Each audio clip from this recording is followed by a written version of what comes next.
الحمد لله وكفى وسلام على عباده الذين اصطفى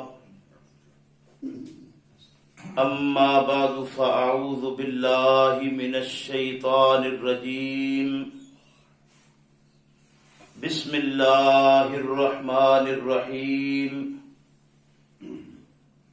وَإِذَا تُتْلَى عَلَيْهِمْ آيَاتُنَا بَيِّنَاتٍ قال الذين لا يرجون لقاء نأت بقرآن غير هذا أو بدل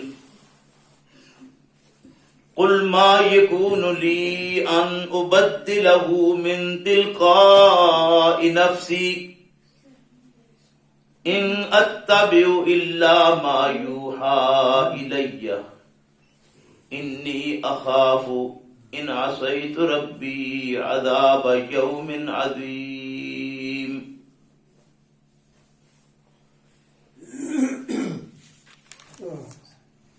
وَإِذَا تُتْلَى، اور جب پڑھی جاتی ہیں، تلاوت کی جاتی ہیں،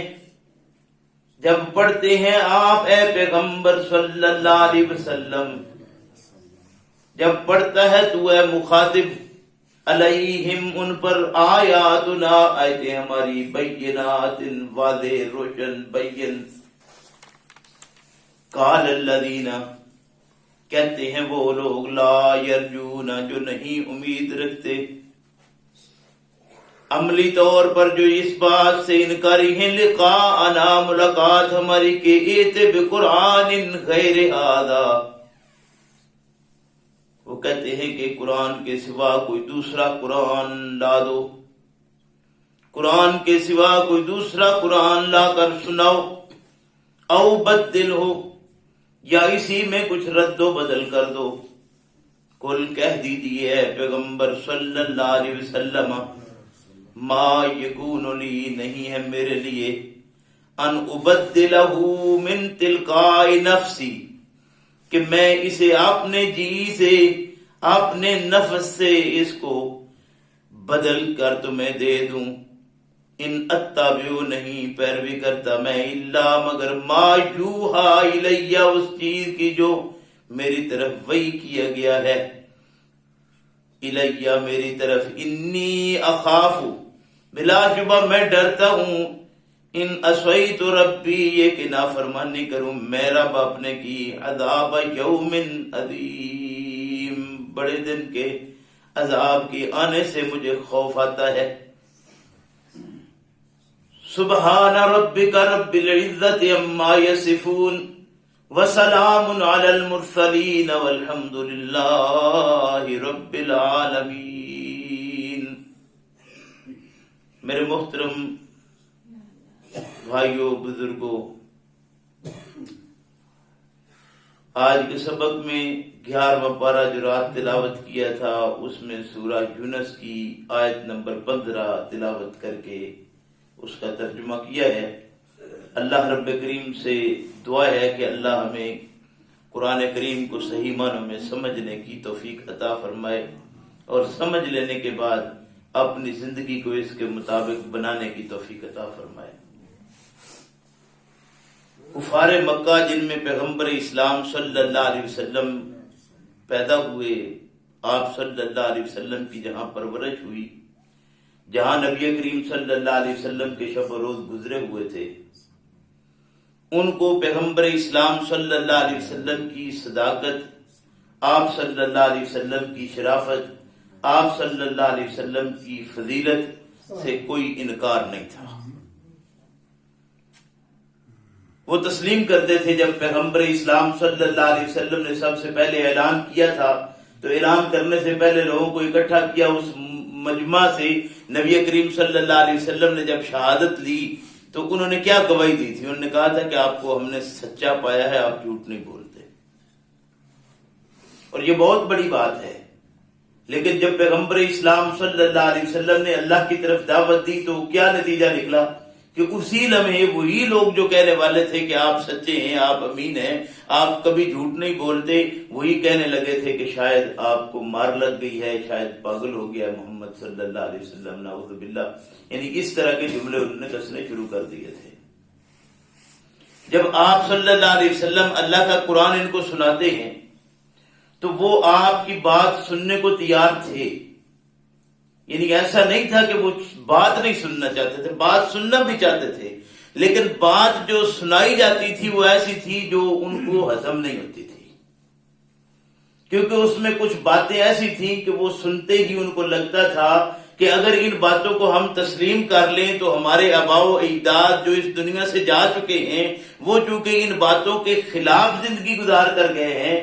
تو ظاہر ہے کہ اگر یہ باتیں ہم آج تسلیم کر لیں اور سمجھے کہ ان باتوں کے بعد ہم جنت حاصل کریں گے تو ہمارے آباء و اجداد کا کیا ہوگا۔ جب یہ سچ پڑتی انہیں نظر آتی تھی نا تو وہ پھر اس تعلیم کو تسلیم کرنے کو تیار نہیں ہوتے تھے، تعلیم کرنے انکار کر دیا۔ اللہ ارشاد فرماتے ہیں کہ اے پیغمبر صلی اللہ علیہ وسلم وَإِذَا تُتْلَى عَلَيْهِمْ آيَاتُنَا، جب ہماری آیتیں جو بالکل واضح ہیں، بین ہیں، وہ نبی کریم صلی اللہ علیہ وسلم ان کو پڑھ کر سناتے ہیں تو ہوتا کیا ہے، قال الذین، کہتے ہیں وہ لوگ لا یرجون لقاءنا، جن کو ہماری ملاقات کی امید نہیں ہے۔ اصل میں لا یرجون لقاءنا سے مراد کیا ہے کہ جو کہتے ہیں کہ یہ دنیا جس میں ہم جی رہے ہیں یہ ہماری، یعنی دنیا سے جی لگائے بیٹھے ہیں، دوسرے لفظوں میں وہ لوگ ہیں، یعنی آخرت کا وہ زبانی کوئی انکار نہیں کرتے، وہ کہتے ہیں کوئی آخرت ہے ہی نہیں، بلکہ اکثریت انہی لوگوں کی ہے جو یہ مانتے ہیں کہ آخرت ہے، مرنا ہے، لیکن وہ پوری زندگی اپنی اس دنیا کی زندگی، اس کی زیب و زینت، اس کے معاملات میں اس طرح اپنے آپ کو ضم کر چکے ہوئے ہیں کہ وہ اپنی دل لگی اسی کی طرف رکھتے ہیں۔ فرمایا ایسے لوگ جو اس دنیا کی زندگی پر فریفتہ ہیں، ان کی حالت یہ ہے کہ وہ جب یہ قرآن سنتے ہیں تو وہ کہتے ہیں ایت بقرآن غیر ھذا، اس کے سوا کوئی اور قرآن لاؤ، یعنی ہم آپ کو تب مانتے ہیں جب آپ اس کے سوا کوئی قرآن لاؤ، او بدل ہو، یا اسے بدل دو، یعنی وہ چیزیں جو ہمارے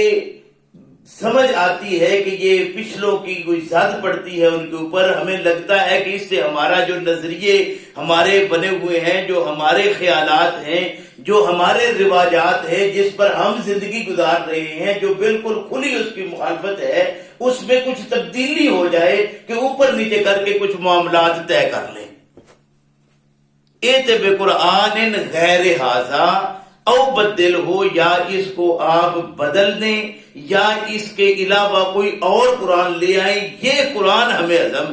نہیں ہوتا۔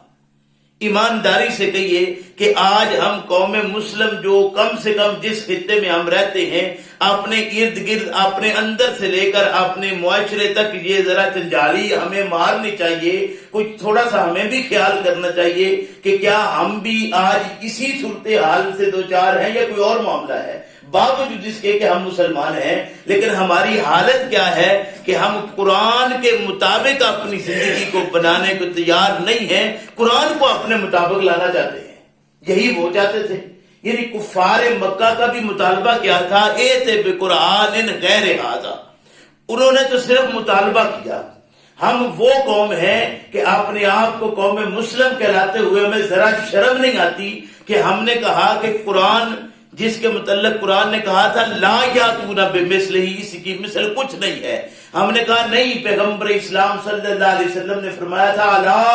خبردار ہو جاؤ، انی اوتیت القرآن، میں قرآن دیا گیا ہوں، ومثلہ معہ، اور اس کی مثل بھی دیا گیا ہوں۔ قرآن کہے لا یاتون بمثلہ،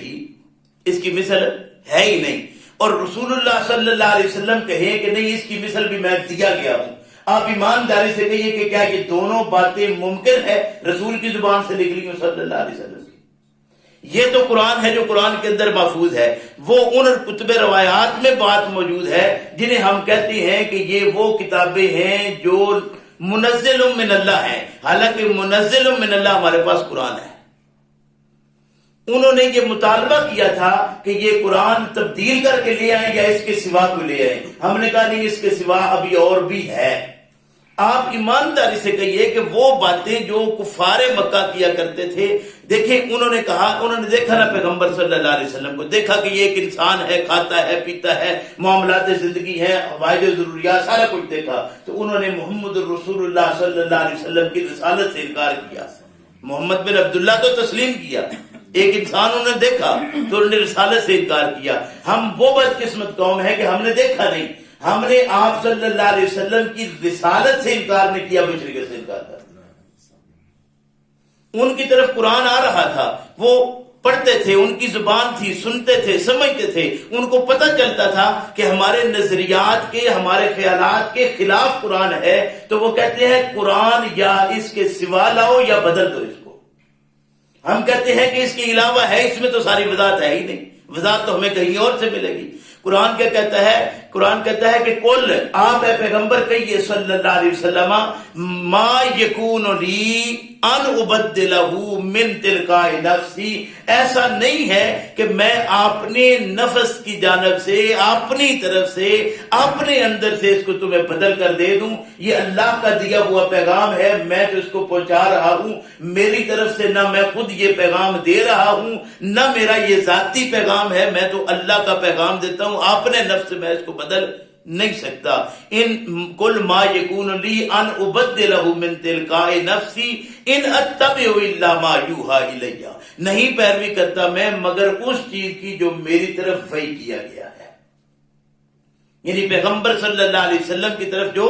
وہی کیا آپ نے وہ پڑھ کر سنایا. فرمایا انی اخاف ان عصیت ربی، اگر میں اپنے رب کی نافرمانی کروں، یعنی جو رب نے کہا اس میں کچھ تبدیل کر دوں یا اس کو بدل کر دوں یا اس کے سوا کوئی اور دے دوں، تو ربی عذاب یوم عظیم، میں نافرمانی اس سے، اللہ کے عذاب سے ڈرتا ہوں. میں تو ایسا نہیں کر سکتا کہ میں کچھ ایسا کر کے اپنے آپ کو اللہ کے عذاب کا مستحق ٹھہراؤں.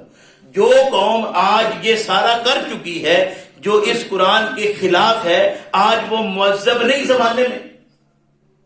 وہ لوگ جنہوں نے قرآن سیکھا، قرآن کے مطابق عمل کیا، چند لوگ ہو کر وہ زمانے میں اپنا آپ منوا گئے. آج سارے مسلمان مل کر زمانے میں ذلیل و خوار ہیں. ذرا سوچئے تو وجہ کیا ہے؟ وجہ صرف اور صرف یہ ہے کہ ہم تارک قرآن ہیں. میں نے پہلے بھی عرض کیا تھا کہ ہم نماز روزہ اپنے آپ پر لاگو سمجھتے ہیں، حج زکوٰۃ کو فرض سمجھتے ہیں، لیکن ہم نے زندگی میں کبھی بھی قرآن کریم کو سیکھنا فرض سمجھے ہی نہیں. بدقسمتی سے جن لوگوں نے ہم نے سمجھا ہے نا کہ یہ جھوٹ بولنا غلط ہے، بد جانتی نہیں کرنا چاہیے، دھوکہ نہیں کرنا چاہیے، فراڈ نہیں کرنا چاہیے، یعنی کہنے کے لحاظ سے کم ہم نے مانا ہے، اور اس کے ساتھ نماز روزے کو ہم پابندی سے سمجھتے ہیں. ان کی بھی حالت یہ ہے کہ وہ قرآن کو سیکھنا اپنے لیے فرض نہیں سمجھتے. تو اگر اس کو نہ سیکھا تو نبی کریم صلی اللہ علیہ وسلم نے کیا ارشاد فرمایا کہ اگر میں اس کے خلاف کچھ کروں، اس میں سے کوئی تبدیلی کر دوں یا اس کو بدل کر اس کے سوا تمہیں کوئی دے دوں، تو میں ان عصیت ربی عذاب یوم عظیم، مجھے تو ڈر ہے اس بات کا کہ ایک بڑے دن کا عذاب ہے جو آنے والا ہے. تو گویا جو اس کا خلاف کرے گا اس کے فرمایا قل لو شاء اللہ ما تلوتہ،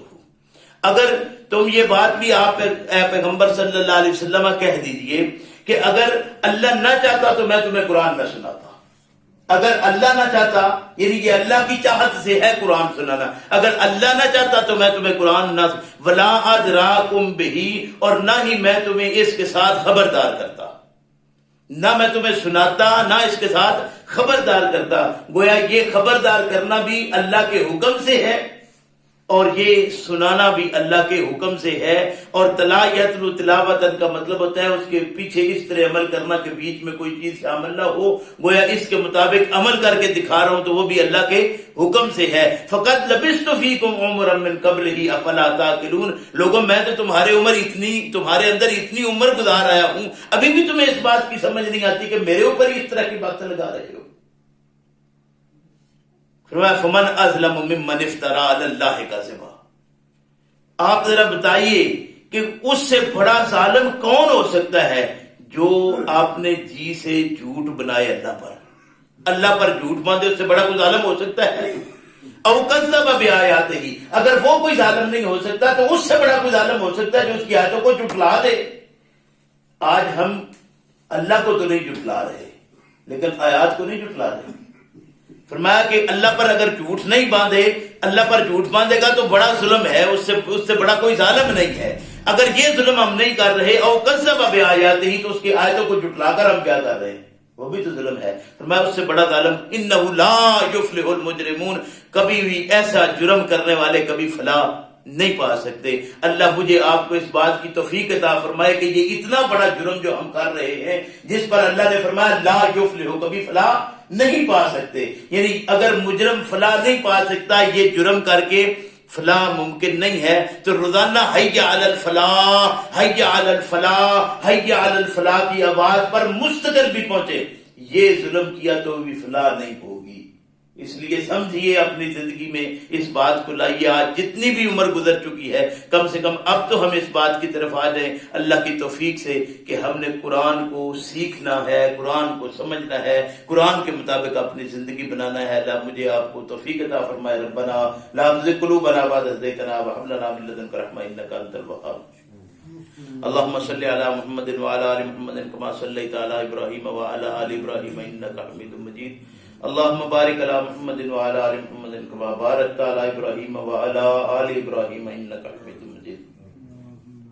اللهم أيد الإسلام والمسلمين، اللهم فقهنا في الدين، حسب الباس رب الناس واشف أنت شافي أنت شافي أنت شافي لا شفاء إلا شفاءك شفاء لا يغادر سقما۔ اللهم ارحم حالنا ولا تنظر إلى سوء أعمالنا۔ یا اللہ ہم گناہ گار ہیں، سیاہ کار ہیں، خطا کار ہیں، اللہ تیری کتاب سے بہت دور ہیں، اللہ تیری کتاب سے بہت دور ہیں، اللہ اسے سمجھنے کی توفیق عطا فرما۔ یا اللہ ہم کردار کی اس وقت غازی ہو چکے ہیں، اللہ ہمیں قرآن والا کردار عطا فرما۔ یا اللہ مسلمانوں والا کردار اپنانے کی توفیق عطا فرما۔ ربنا تقبل منا انک انت السمیع العلیم وتب علینا انک انت التواب الرحیم۔ یا اللہ ہم تیرے سامنے ہاتھ پھیلائے ہیں، اللہ اس بھوک اور پیاس کو جو ہم برداشت کر رہے ہیں اللہ اس لیے کہ تیری رضا اس میں ہے، اللہ ہم افطاری سے 10 منٹ پہلے آدھی کھجور کھانے کو تیار نہیں ہے کہ روزہ ٹوٹتا ہے، اللہ کتنا کچھ کھا کر ہضم کر چکے ہیں جو جائز نہیں تھا، اللہ معاف فرما دے، اللہ سیدھے راستے پر عمل کی توفیق عطا فرما۔